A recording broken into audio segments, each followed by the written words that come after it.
Selamat pagi pemirsa, Anda menyaksikan kabar pagi Jawa Timur bersama saya Nacho Taesida yang akan menemani Anda dalam 30 menit ke depan dengan sejumlah informasi penting dan terkini. Dan inilah kabar pagi Jatim selengkapnya.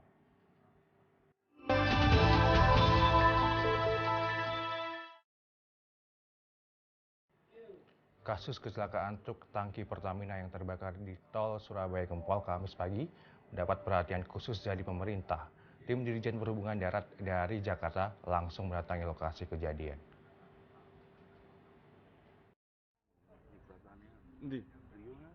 Oh iya. Meski diduga kuat disebabkan akibat pengemudi yang mengantuk, namun upaya penyelidikan dan pemeriksaan untuk mengungkap kepastian penyebab kecelakaan yang berujung terbakarnya truk tangki Pertamina terus dilakukan petugas. Setelah polisi dari Ditlantas Polda Jatim dan unit laka Polres Sidoarjo melakukan olah TKP Kamis siang, yang Direktorat Jenderal Perhubungan Darat dan khusus melakukan penyelidikan bangkai truk di lokasi kejadian. Dipimpin langsung oleh Direktur Pembinaan dan Keselamatan Dirjen Perhubungan Darat Edi. Petugas Dirjen Perhubungan Darat memeriksa sejumlah alat dan komponen truk pada bangkai tangki yang berhasil dievakuasi di jalan tol, termasuk memeriksa dokumen perizinan truk tangki Pertamina itu. Hingga kini petugas dari Dirjen Perhubungan Darat belum bisa memastikan apakah truk tangki Pertamina yang terbakar di KM 33 Jalan Tol Surabaya Gempol ini milik Pertamina atau pihak ketiga yang menangani pengiriman BBM Pertamina dari depo ke daerah.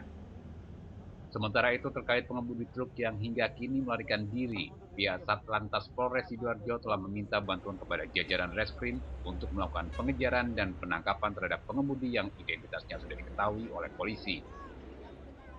Untuk pengangkutan barang B3 ini ada izin khusus, baik itu dari operasionalnya, teknis kendaraannya juga ada ketentuan-ketentuan yang harus dipenuhi. Sementara pasca terbakarnya truk tangki Pertamina dan sebuah minibus yang menewaskan pengemudi minibus, arus tol di jalur tol Surabaya Gempol arah Sidoarjo Porong 2 arah hingga Kamis sore belum normal. Kemacetan panjang masih tampak akibat bangkai kendaraan di tepi jalan tol yang masih menjadi perhatian warga dan pengemudi pemakai jalan tol. Dari Sidoarjo, tim TV One mengabarkan.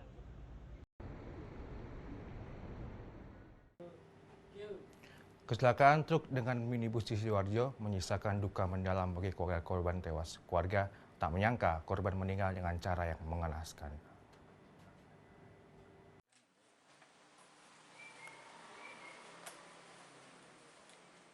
Inilah suasana rumah duka pengemudi minibus Nur Lutfianto, 49 tahun, di Jalan Marabahan, nomor 7, Perumahan Gresik, Kota Baru, yang tewas di kilometer 33 Tol Porong Sidoarjo, usai menabrak truk tangki Pertamina yang meledak dan terbakar.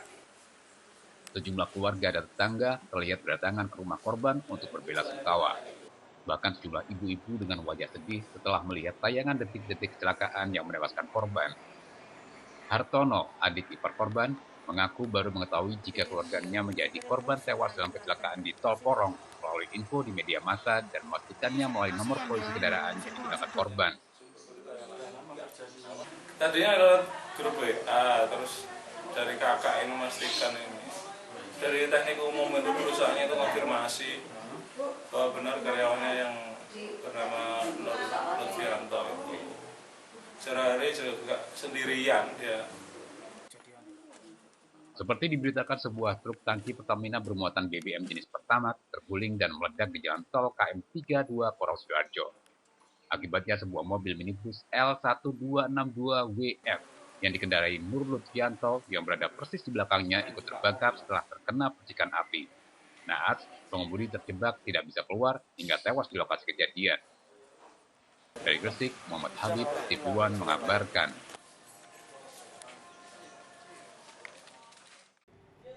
Kita beralih ke kabar lain, Kejaksaan Negeri Trenggalek menahan 2 tersangka kasus dugaan korupsi kredit fiktif di Bank BPR Jatim.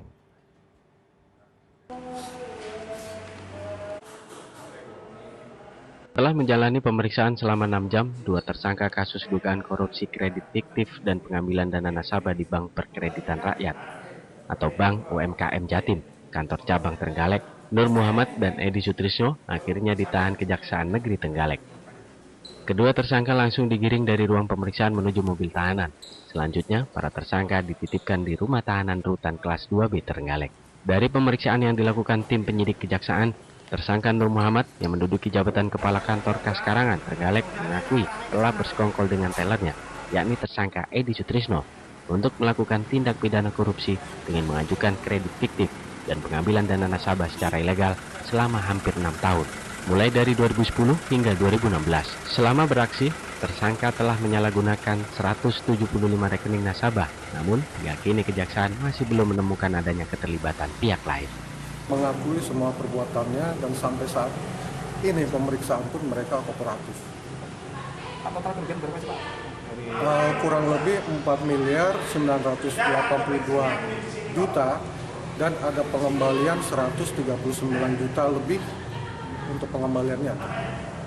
Sementara itu, kuasa hukum tersangka Mulyadi mengaku terkejut dengan penahanan kliennya karena selama ini pihaknya selalu kooperatif dan tidak mempersulit proses penyelidikan maupun penyidikan.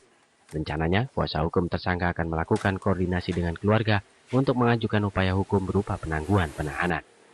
Dari Trenggalek, Ari Sutikno, TV One mengabarkan. Mendekati Hari Raya Kurban, sejumlah daerah melakukan sidak untuk memastikan hewan kurban layak dikonsumsi. Berikut rangkuman beritanya untuk Anda.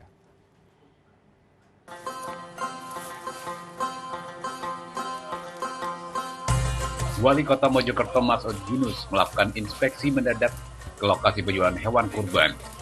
Tidak dilakukan untuk memastikan hewan kurban sehat. Pemeriksaan juga akan dilakukan pada saat pemotongan untuk memastikan organ dalam hewan layak konsumsi, khususnya untuk keberadaan cacing hati.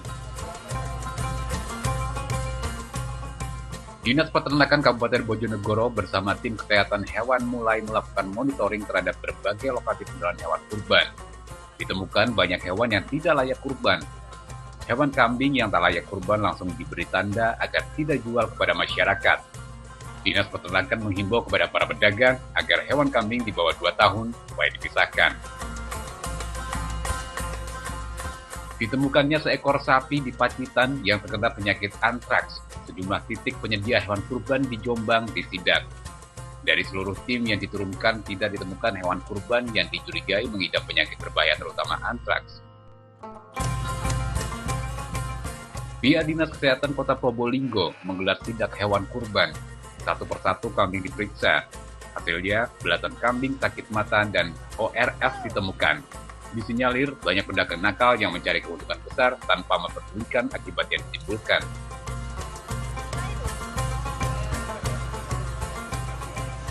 Bupati Ngawi Budi Sulistiono melakukan inspeksi mendadak ke sejumlah pasar hewan di Kabupaten Ngawi.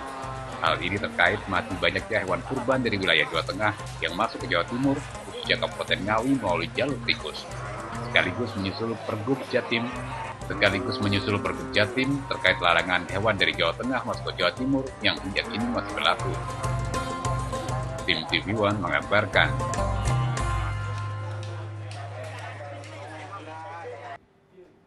Penertiban aset PT KAI berakhir ricuh, akan kami hadirkan sesaat lagi.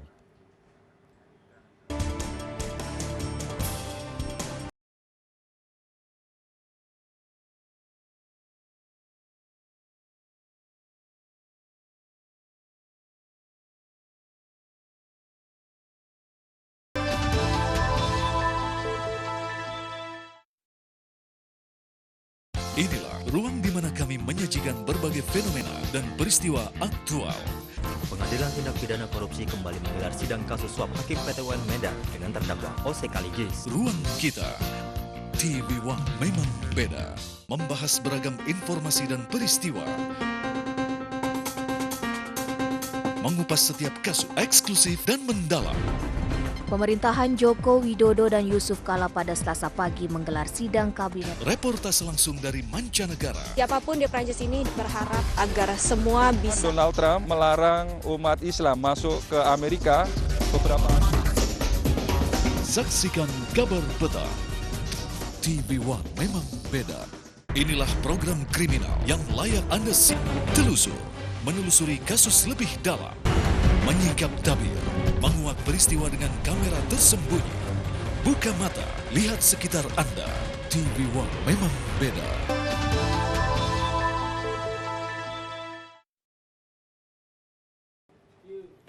Penertiban aset yang diklaim milik PT Kereta Api Indonesia, DAOP 7 Madiun berlangsung ricuh. Kericuhan terjadi saat warga dilarang masuk ke rumah yang masih berisi harta benda mereka.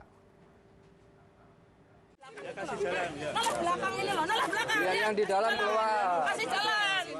Sejumlah keluarga tengah beradu mulut dengan puluhan polsuska yang menjaga proses penertiban. Bahkan wanita ini nampak emosi saat Satuan Pengamanan PT KAI Daop 7 Madiun melarangnya masuk untuk menemui keluarganya yang masih bertahan di rumah.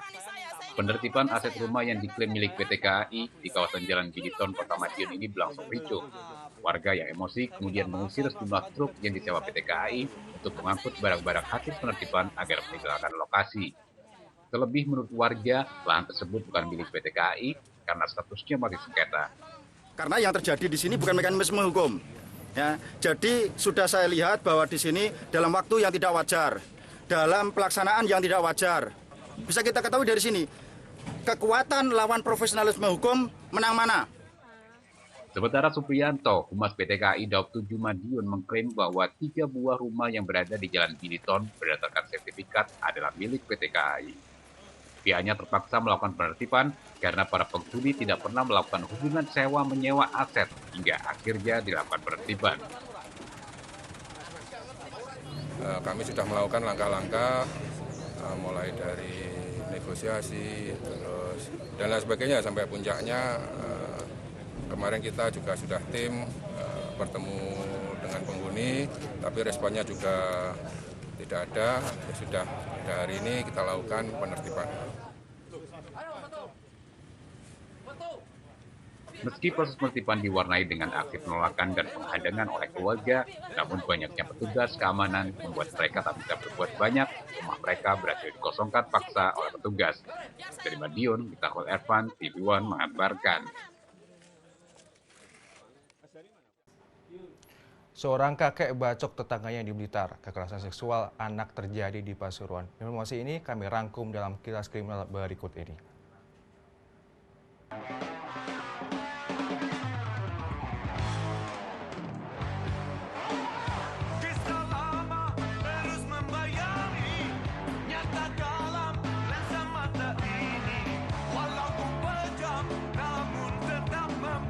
Kekerasan seksual terhadap anak di bawah umur kembali terjadi di Pasuruan. Kali ini dilakukan seorang pemuda terhadap anak laki-laki di bawah umur yang merupakan tetangganya sendiri.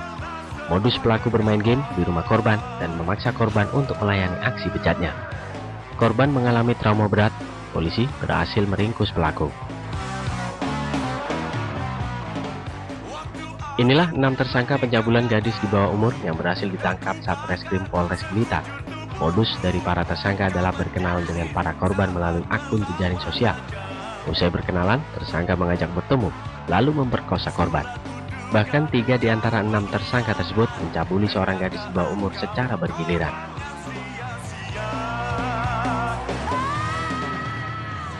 Tim Jatan Ras Polda Jawa Timur membekuk sindikat pelaku pencurian mobil rental. Modusnya berpura-pura menyewa mobil satu paket dengan sopir. Pelaku meninggal sopir rental di tengah perjalanan. Bersama pelaku, polisi mengamankan mobil minibus dan sejumlah barang bukti lainnya. Hanya gara-gara permintaannya untuk tukar guling tanah milik tetangganya tidak dipenuhi, seorang kakek di Blitar tega menganiaya seorang nenek tetangganya sendiri. Korban menderita sejumlah luka bacok di tubuhnya dan terbaring di Rumah Sakit Syuhada Haji Kota Blitar dalam kondisi kritis.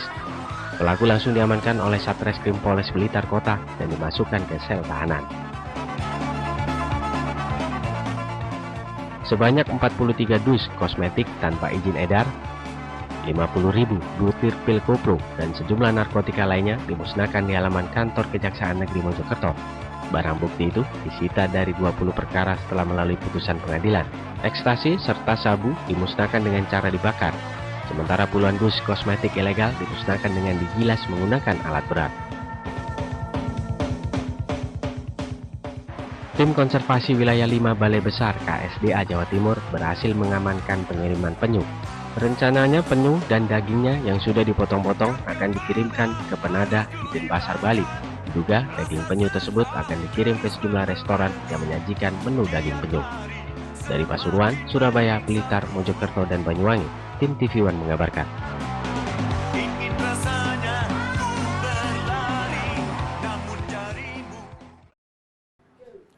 Kisruh warnai pengurusan EKTP di Sidoarjo. Sementara itu, sejumlah mahasiswa tuntut usut kematian aktivis Munir. Kami hadirkan dalam Kilas Jatim berikut ini.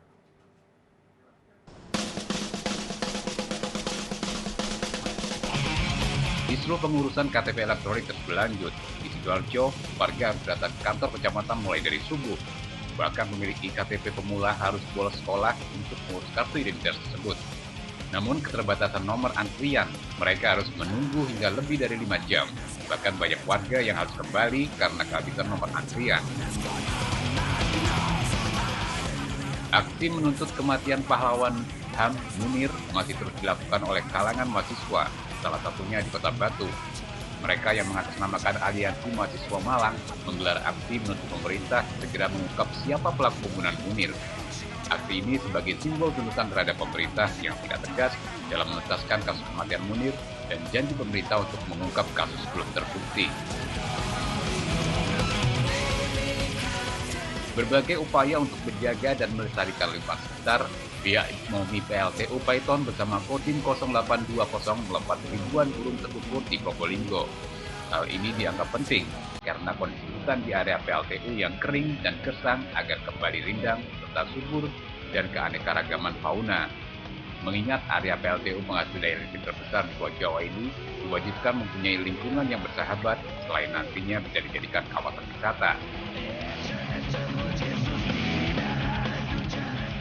Kekuatan armada kapal di jajaran Komando Armada RI Kawasan Timur atau Koarmatim bertambah. KRI Tarakan 905 yang merupakan kapal tanker buatan anak negeri diperkenalkan di dermaga ujung Armada Kawasan Timur, Surabaya. Sebagai kapal supplier bahan bakar kapal perang, KRI Tarakan berfungsi sebagai penyuplai bahan bakar sekaligus amunisi militer di tengah laut. Nelayan asal Tuban yang hilang saat laut ditemukan dalam kondisi meninggal dunia. Korban ditemukan tersangkut jaring nelayan saat sedang mencari ikan di laut. Korban yang bernama Raharjo, 46 tahun, akhirnya dievakuasi tim SAR menuju rumah duka. Jasad korban ditemukan oleh rekan sesama nelayan setelah sebelumnya dinyatakan hilang. Tim TV One mengabarkan.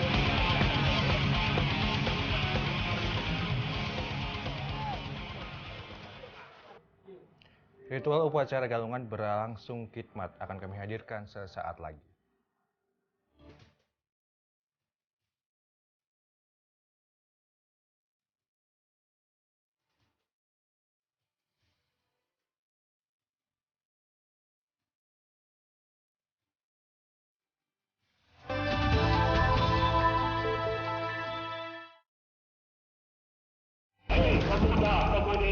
Sejarah perjalanan hidup Indonesia berbicara tentang kejayaan dan upaya Indonesia untuk merdeka.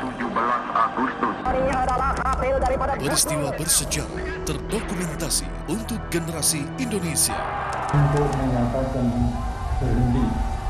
Bangsa yang besar adalah bangsa yang tidak melupakan sejarah bangsanya sendiri.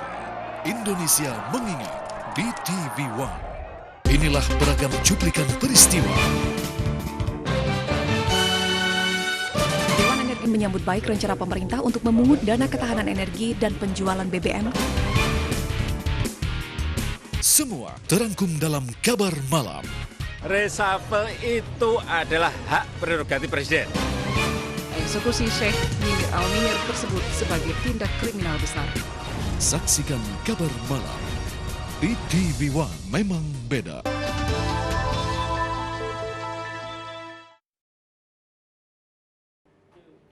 Desa Rando Agung, Kecamatan Singosari, Kabupaten Malang, tercipta sebuah komunitas bahasa Inggris yang mampu menjadikan desa tersebut sebagai bagian dari desa internasional. Komunitas bahasa Inggris ini dibentuk oleh lembaga kursus bernama Indocita. Berikut liputannya untuk Anda.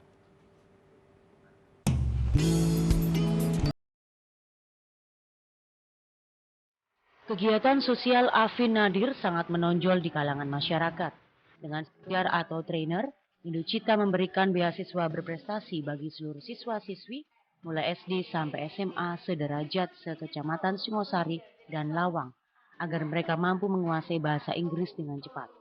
Setiap tahun lebih dari 500 siswa yang mendapatkan pendidikan bahasa Inggris gratis dari Indocita.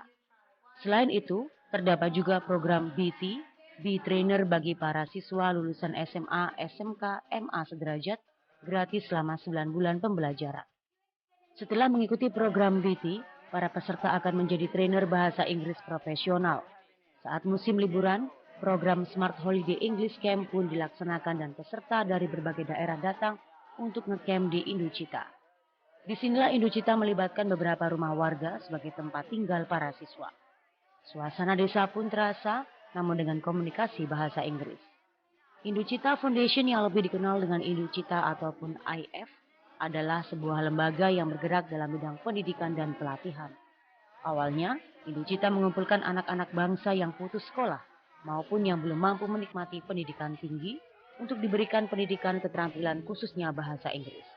Indocita telah hadir di beberapa daerah, yaitu di Malang, Blitar, Banyuwangi, Surabaya, Lamongan, Pasuruan, Kuningan, Jawa Barat, Kendari, Sulawesi Tenggara, Makassar, dan Pari, Kediri.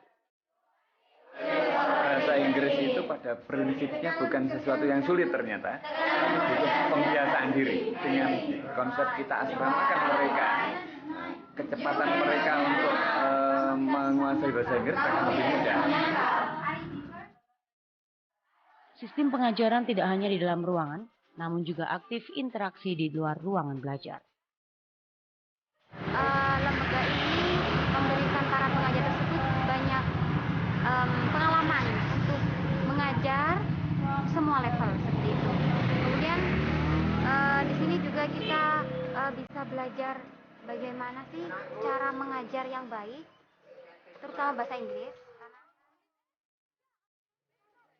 Selain itu, dalam rangka meningkatkan dunia pendidikan, Indocita melakukan kegiatan motivasi yang mengajak siswa untuk mengubah pola pikir menjadi lebih positif. Mulai dari kegiatan terapi massal yang menggunakan metode pengendalian pikiran bawah sadar untuk mempersiapkan siswa secara mental dalam menghadapi ujian, serta mengajak siswa menjadi generasi muda yang cerdas dan sukses. Dari Malang, Edi Cahyono, TV One mengabarkan.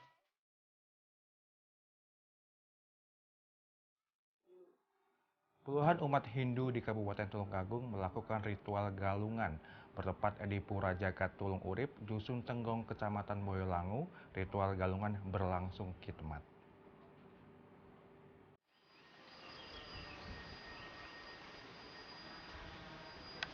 Keagamaan digelar di tempat terbuka, lereng Bukit Putuk, di Pura Jagat Tulung Urip, Dusun Tenggong, Kecamatan Boyolangu, Kabupaten Tulung Agung.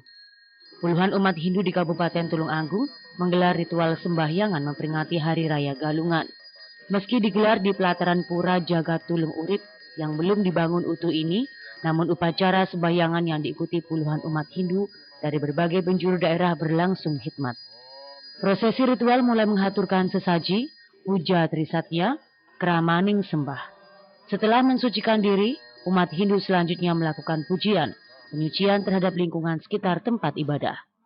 Romo Mangkupasek yang memimpin ritual galungan ini menjelaskan, sebelum melakukan ritual sembahyang, umat terlebih dahulu melakukan tirta atau penyucian diri sebelum masuk ke pura. Umat Hindu juga melakukan puasa sehari sebelum pelaksanaan upacara galungan. Sebenarnya untuk Indonesia kita berpesan supaya semua, ibaratnya semua kita sebagai ciptaannya beliau hendaknya menjaga namanya tri. Koyo Parisudo ini istilahnya Jawa itu menjaga kesucian pikiran, menjaga kesucian ucapan, menjaga kesucian perbuatan. Sehingga di situ akan kita saling menemukan kedamaian kalau sudah menjaga ketiga-tiganya itu. Ritual galungan ini dilakukan umat Hindu sebagai wujud syukur atas kemenangan Dharma atau kebaikan untuk melawan adharma atau keburukan. Dari Tulung Agung, Aris Sutikno, TV One mengabarkan.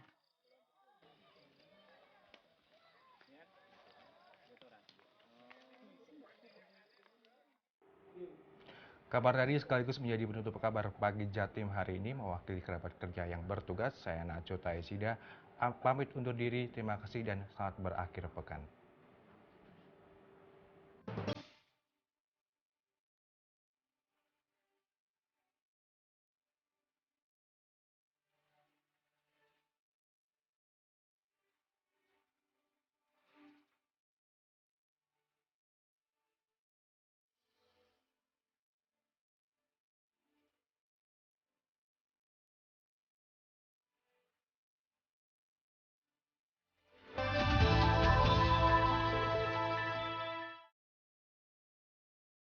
Inilah ruang